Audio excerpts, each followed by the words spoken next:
Running your car out of gas burns up your fuel pump, or at least that's what they say. I don't know. I'm in the tax bracket where you buy gas when you can afford it, not when you need it. Needless to say, that gas can right there is probably my greatest investment, or at least one of them.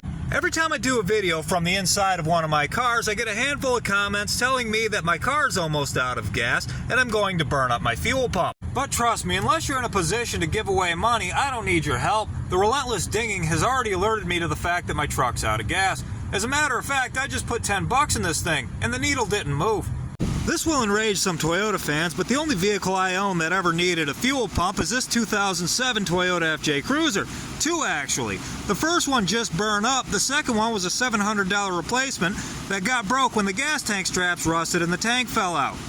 Now, I've been told there's debris in your fuel tank, and when you run out of gas, your fuel pump sucks that debris up past this filter somehow.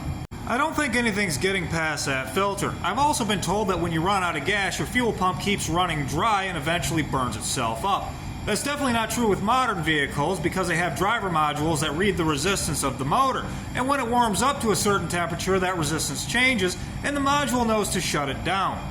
Now, most of the time when I change a fuel pump in my garage, it's because this thing wore out and the gas gauge doesn't work. The other thing that happens is these wires burn up, usually because the driver module is shorted out.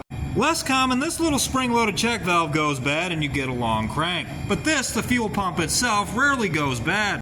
Before making this video, I read a bunch of literature on the matter to better understand my personal experience, a lot of which didn't make any sense. I even read that running the car out of gas is bad for the catalytic converter, although I don't see how. But that literature does reflect the general consensus. And even though I've not burned a fuel pump up yet running my car out of gas, doesn't mean it can't happen. You should probably trust the general consensus.